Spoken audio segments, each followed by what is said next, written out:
welcome to today's In the Kitchen. It is hot outside here in Toronto and I think on the eastern seaboard. I know, welcome to Helene and Gloria, and I think it's Anne and Sherry. And, Sherry is in Michigan, so she is totally on that hot weather, as we all on the eastern side are.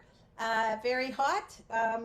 The west, maybe not so much, and maybe a little bit of rain going on here and there. My brothers in Edmonton said it's mosquito time, big time this year because of all the rain that they've had. So we've had a lot of rain, but it's not like constant, and I haven't seen a lot of mosquitoes, but right now it's too hot for the mosquitoes. All right. So because it's so hot, we don't want to be spending too much time in the kitchen, getting the kitchen all hot, and we want something refreshing. Watermelon is the talk of today, so we're gonna do watermelon three ways. We're gonna make a salad. You could just eat your watermelon like it is. That's beautiful. And we're going to also do some watermelon bacon, just out of curiosity for you. And I'm going to take the rind of the watermelon, which has a lot of nutrients in it, and most of us aren't eating the rind. Does anybody eat the rind? Does anybody eat the rind? If you don't, we're going to do a pickled watermelon rind that you can use to actually make use of the rind, because it does have a lot of nutrients in it. And we're going to cut this beautiful watermelon up.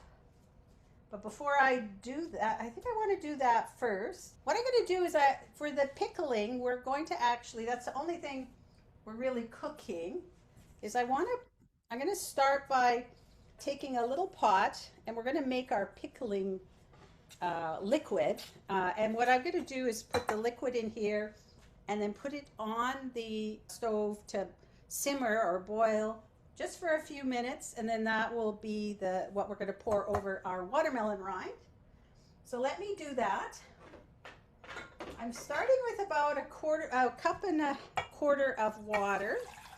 So I've got my water, and then I'm adding some apple cider vinegar to that. So that's going to be, I'm going to try half a cup. I did half and half for the pickling of water, 1 cup of water and 1 cup of the apple cider vinegar, and it's pretty strong. You can make adjustments to that if you want, as well. So the more apple cider vinegar you put in, the more the more acidic it will be, and it'll pack a punch. And then I'm just going to add a little bit of some spices here. I've got, what am I going to put in? Ginger, cloves, and cinnamon. And I can really smell the vinegar already. Hoo, hoo, hoo. So I'm going to put in about a half a teaspoon of cinnamon. Where is it? Roughly. It doesn't have to be 100% accurate. About a teaspoon of ginger. And my measuring spoons they don't fit in this thing, so I'm just gonna do a little. So add your ginger. I'm just using powdered. If you have fresh ginger, you could put that in. Same thing if you have cinnamon sticks, and I have a little bit of cloves. I'm just gonna add a dash of cloves to this. Boom, I smell those cloves. And so those are the little bit of spice that we add to it. Put this away. Just going to stir this up, and I just want to make sure I got all the stuff, because I got so many things and I always forget something. That's my thing. Cinnamon, maple syrup. Add some maple syrup to it. Where's my maple syrup? I got this little thing of maple syrup now. So you could do about a tablespoon or so. So I'm just going to put a couple of these in.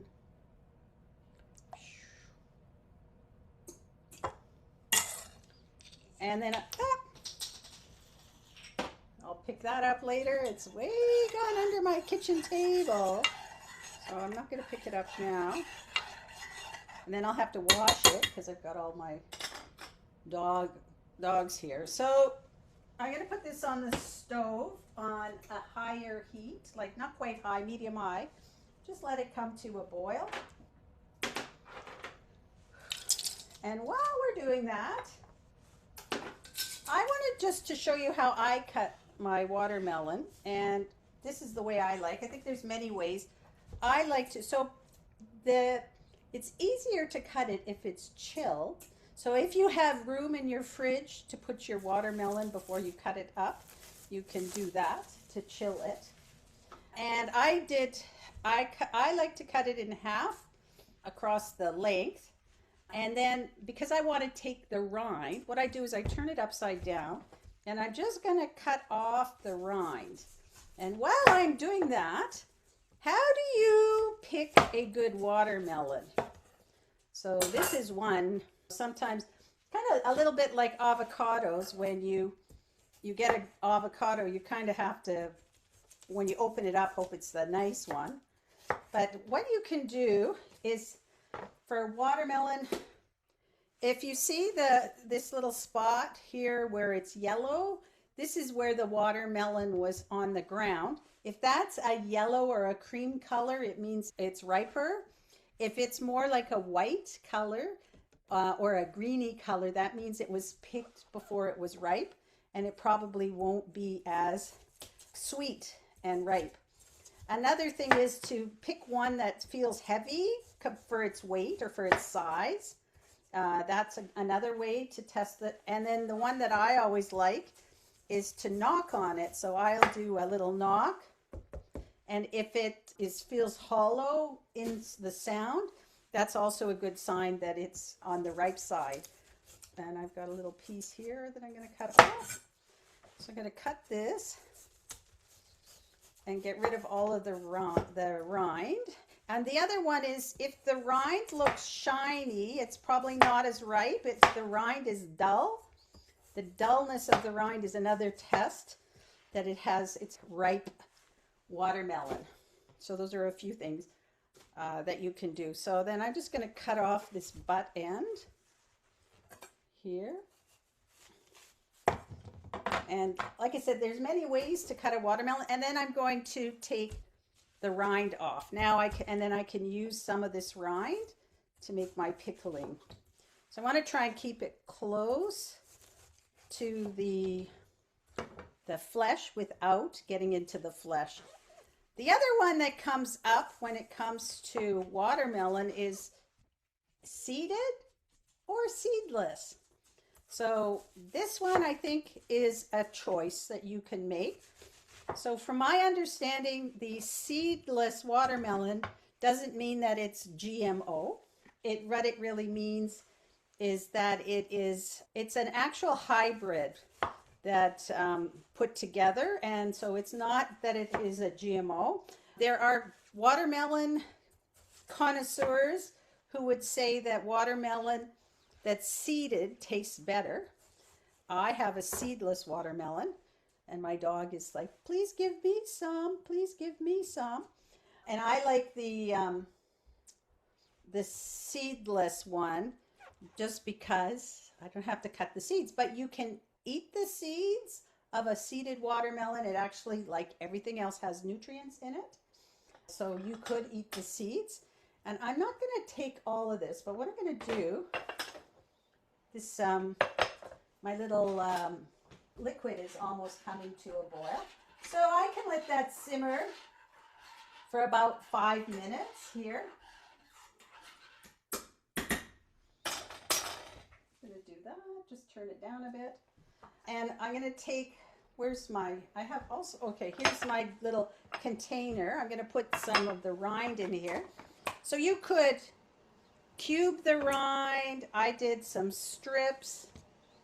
And then you probably I want to take one that doesn't have too much of the red on it, the flesh, and just cut it up.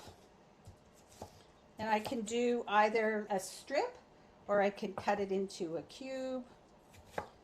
I could cut it up however you want.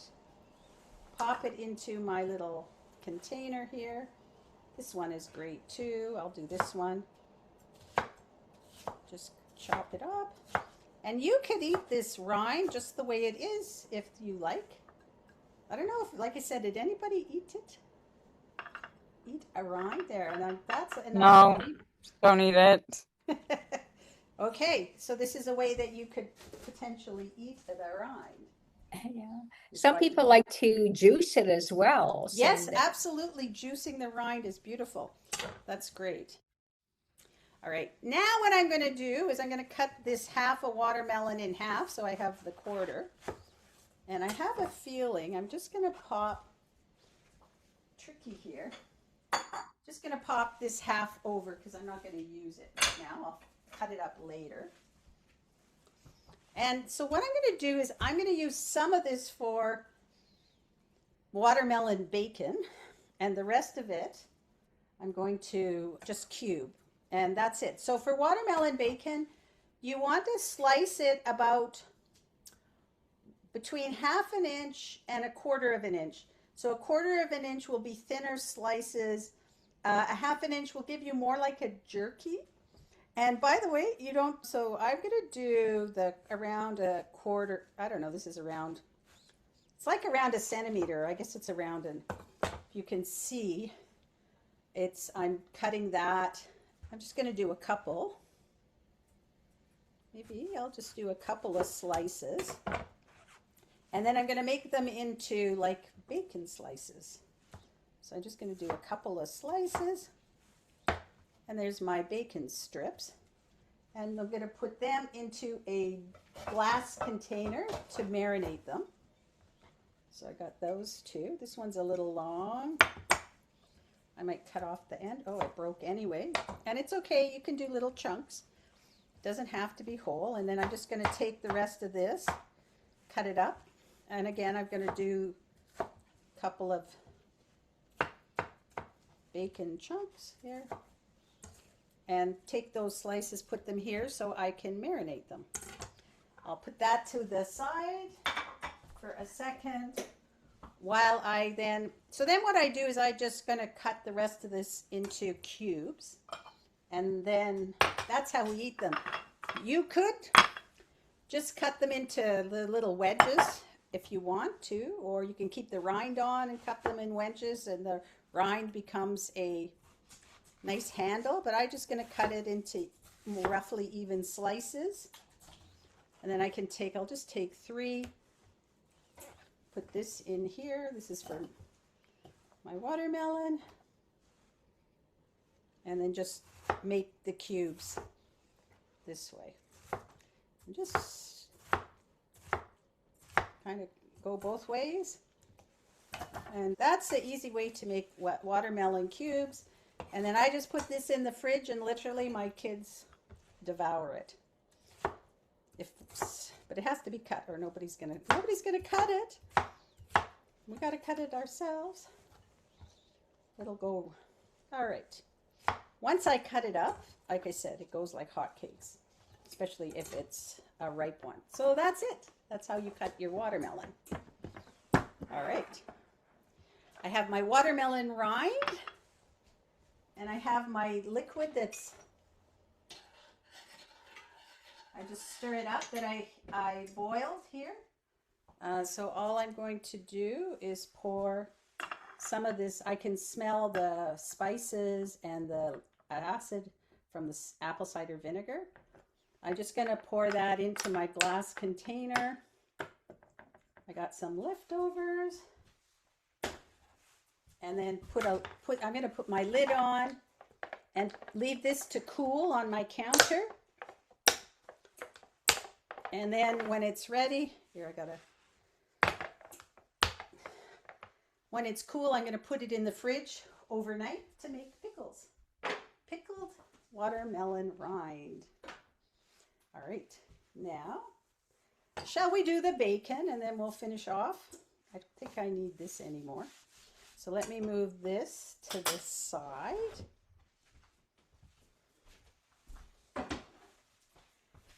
And we're going to make a marinade for our bacon.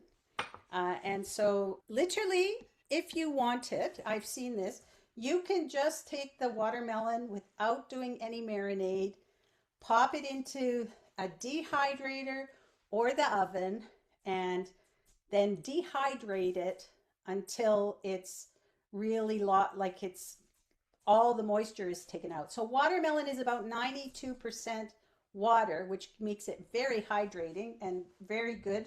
If you don't want to drink water, watermelon is a great substitute.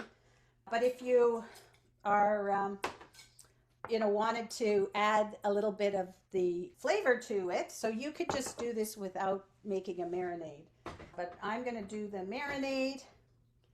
I am going to take some tamari. You could use Bragg's liquid aminos, or a low sodium soy sauce. I'm just going to add, I think, a couple of tablespoons of the Bragg's to this.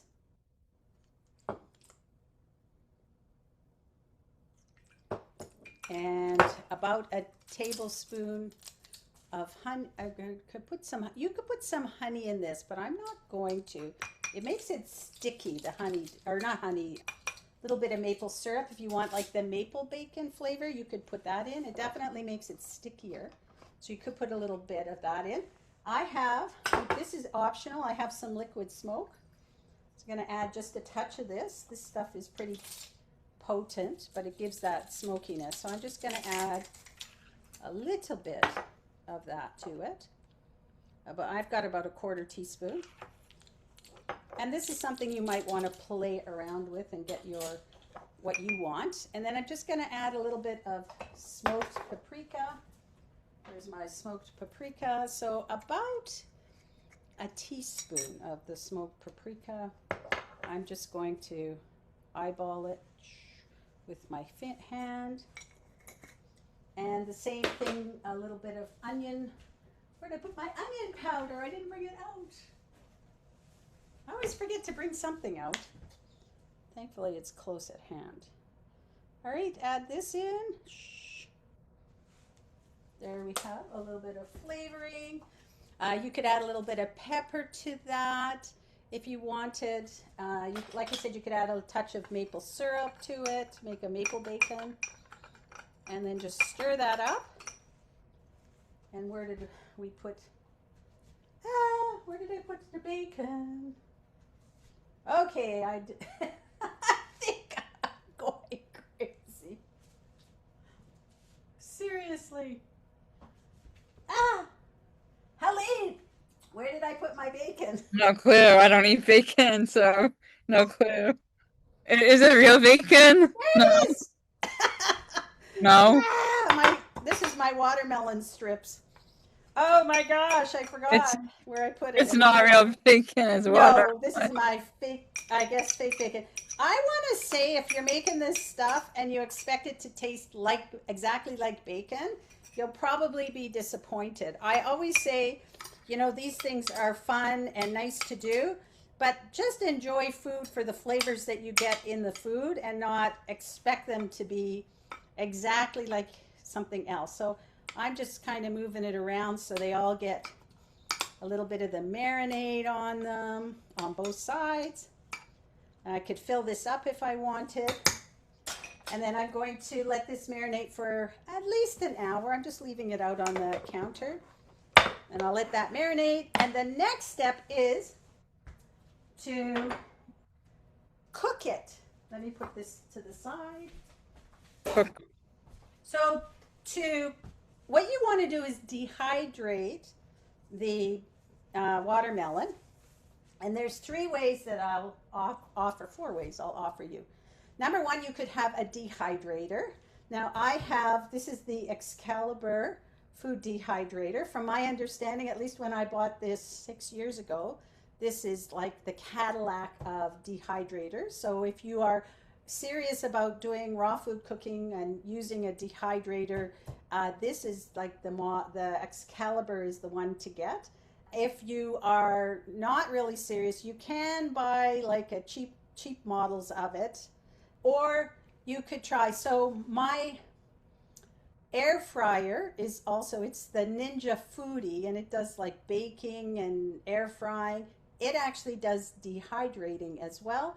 And so you could use that. And the other one is just put it in the oven on your lowest temperature. And then what I did is I did it 3 ways. I popped a oven mitt in the, just to open the oven a little crack. The thing is, it takes a long time to dehydrate. It takes hours and hours. So if you are doing raw food and you want to preserve the enzymes in your food, you're going to want to put your dehydrator on about 115, and it could take, now you can do it to your texture that you like, but it's going to take at least 12 hours, probably longer to get there. If you do it in the oven, the same thing. It's going to take a while for you to get there. And I did use my foodie, and it was on 150 degrees. So if you're not concerned about the raw food and keeping the enzymes, you can move your dehydrator up to about 135, and that will get it dehydrated a bit quicker. I used my foodie, and I don't have it here to show you because it's a big heavy thing. I don't have room on my counter for it. But I put some pieces in the dehydrator, not that many pieces, and I put it on for 4 hours, and it looks pretty good. So I'm just going to bring out, I just put the strips on a piece of parchment. So these ones were put in the oven. So this is a thin piece, so it was about 1/4 inch, and it's looking pretty good. It's kind of dry on both sides. This one, so this is about 6 to 8 hours, I would say. This one was the 1/2 inch, which is a lot thicker, and it's still wet, so I would keep going in the oven. I did this in the foodie. Now this is the pieces that were about 1/4 inch slice, and you can see how thin they are now because they have no water left.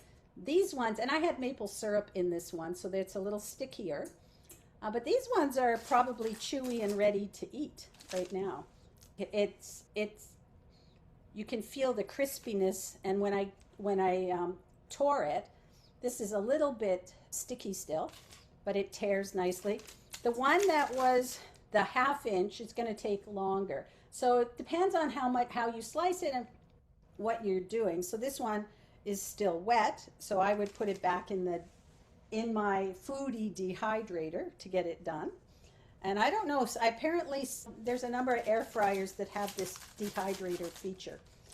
So you might have a dehydrator and not even know it. So this was in the oven. It does take a while.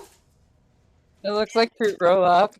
It is. It looks like fruit roll up. Yeah, this is ready. It's chewy. If you want it crispier, you're gonna do it a longer. And then I did do it in my dehydrator as well. But why would you want to do that? It kills it. What do you mean? It will kill it. It's like, doesn't it take out like the nutrients or something? No. When you dehydrate it, it actually keeps and if you cook food at 100 and I think it's 118, but let's say 115 degrees Celsius or less, you are preserving all of the vitamins, nutrients, minerals, and the enzymes. When we cook our food, the first thing that we kill off is the enzymes and then the vitamins, but we still get value from cooking food. So my dehydrator has racks. It looks really messy right now because it's got all the stuff. I have like a sheet that's on it, but the rack itself, let me just show you. The rack itself, I could put the bacon on the rack itself, and then it's actually going to cook faster. But you could do all your cooking in a dehydrator. The only difference, the food actually tastes a little different because it has more of the nutrients preserved. And the other thing about it is it takes longer. So this one, I think it's been in the dehydrator about over 12 hours now. So this was a 1/2 inch. It's getting there, but it's not quite there. This was the 1/4 inch one. And my Ninja Foodie actually is working faster, but it's also at a little higher temperature. So this is pretty leathery looking now, but it's still soft. So if you want it crispy, you would let it dehydrate. But this actually right now is probably like a jerky. And this one I just put in this morning, so it's going to take a while, but this is what it looks like when you first put it in. So it's a process if you want to do it, but it's an option and something you could try if you're interested. I heard about this through the Whole Food Plant-Based Cooking Show. I know the lady that runs that. Her name is Jill Denham, and I really said, oh, that sounds interesting. It sounds a little weird, but it's actually pretty good. So that's an option if you're looking for something interesting to do. I thought I would just do that and show you. All right. So Gloria, I think you had a question about the pickles, right? How long does it take before you can eat the pickles? So you can eat the pickles like the next day. So okay. I have some that I didn't take them out of, oh, I did, oh.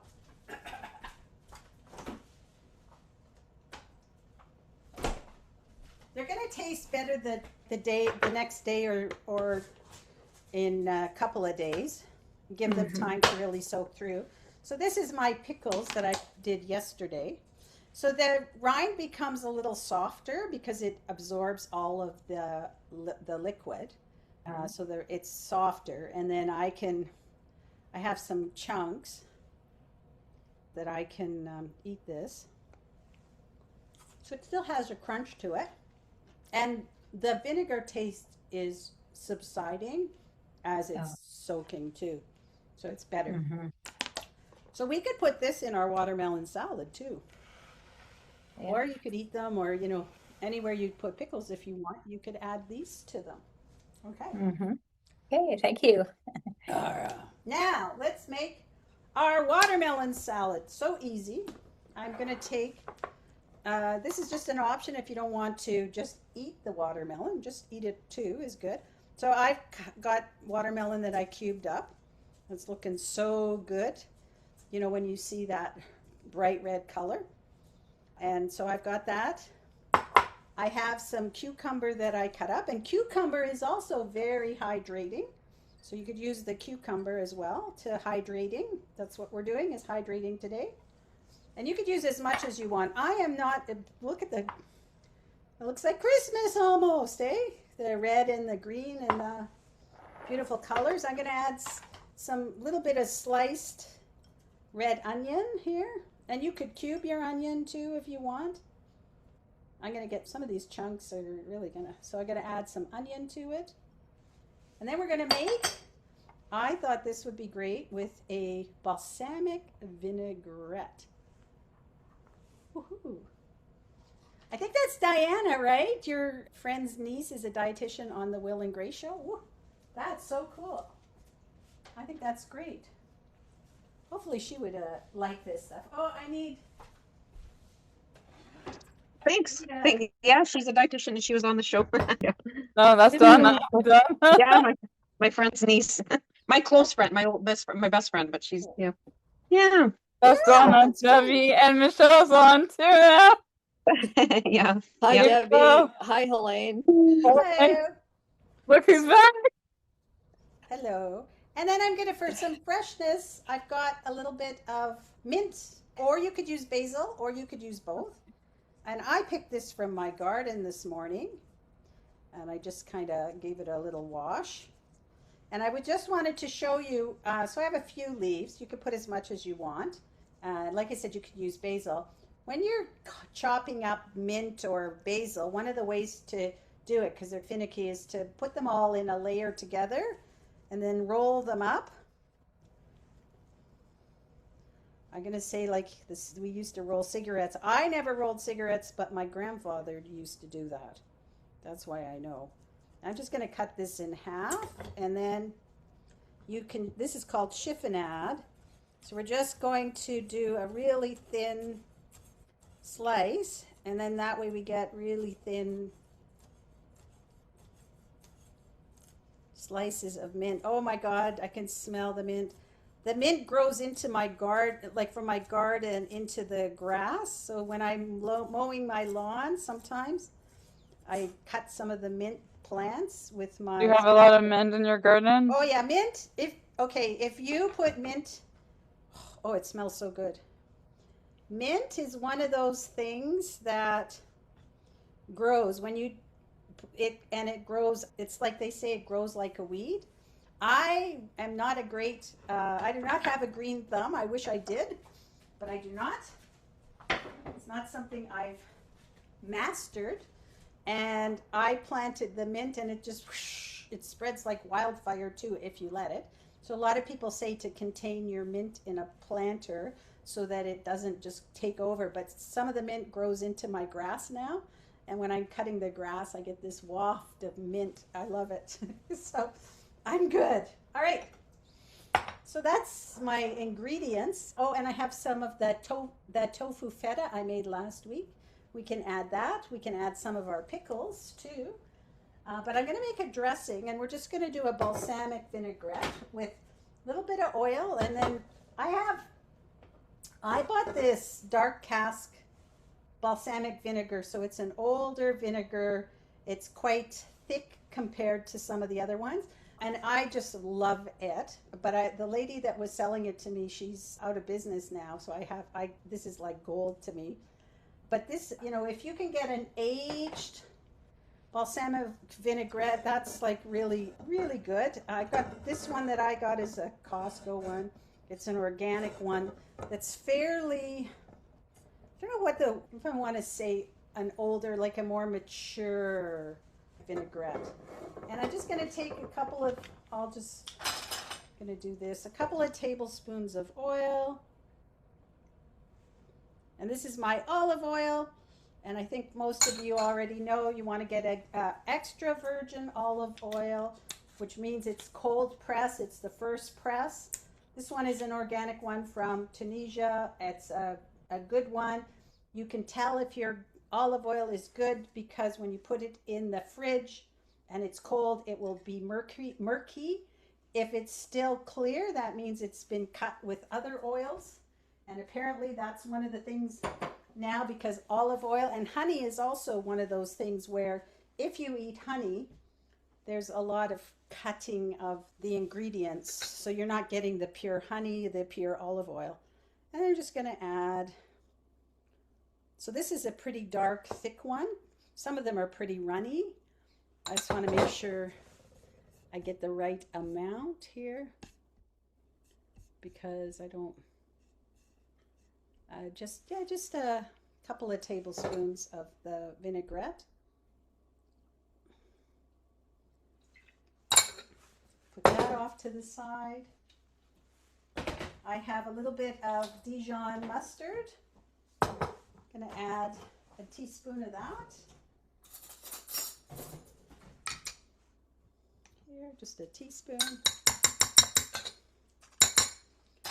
And this is a pretty standard vinaigrette kind of recipe. I have some garlic that I minced up. So this is about a small clove of garlic that I minced up. I'm going to add that in to that. And then I'm going to add in a little bit of maple syrup because when you have the acid from the balsamic vinegar, you want to balance it with a little bit of sweet. So I'm not going to do a tablespoon. I'm just going to do a touch, like a teaspoon-ish. And then you can add some fresh pepper and some salt if you want. I'm not a pepper fan, but I'm going to add a little bit of pepper. I'm at the end of this one. And of course, good thing I just put, because I put a lot. I don't want. And just mix this up. Pour it on my thing.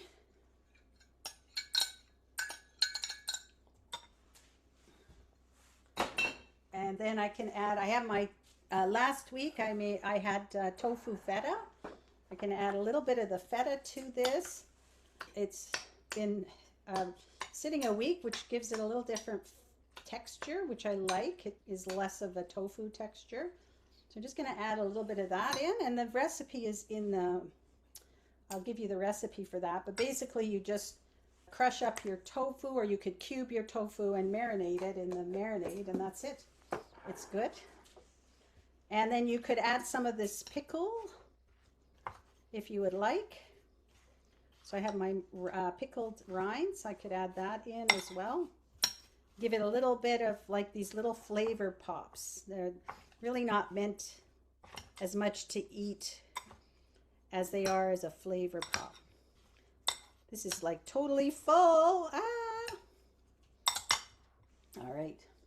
And that's it. And this is a little bit of a different way to have your watermelon if you wanted that. All right. Okay, any questions on our watermelon day? Any questions? I'm just going to take a little bit of this and put it, I have like a scoop here. Add a little bit to here for my, this is good, it makes it easier to mix up too. I had a lot. Voila. I could just cut up a little bit of this too if I wanted to. I wouldn't add too much, but you could add a little bit of that, cut it up into like a little cubes, and away you go. You have a watermelon salad. All right. Yes, refreshing is right. So you get the hydrating from the watermelon and the saltiness that comes from, and savoriness that comes from your balsamic vinaigrette, and the tofu feta really gives, really brings out that sweetness of the watermelon too. So you got this party of flavors in your mouth. All right. Any questions? Let me pop the recipe in for you. And I have, if you are interested, I came across this other thing that's like a watermelon poke bowl. Would anybody be interested in that next week? Or is this enough watermelon for you? Because now that we're in watermelon season and it's summer, this is another thing we could do. All right.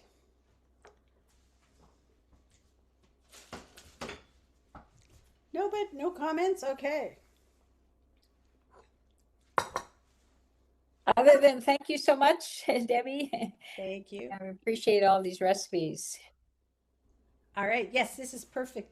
Rinthia, it's hot here too, so this is a perfect recipe for when it's hot. You can For sure. have it with some other things, and it's something a little different from kind of what, at least the standard stuff. All right. So thank you so much for joining today. It's been a pleasure. Have an amazing weekend, and we'll Yeah, see you you as well. next week. What's next week?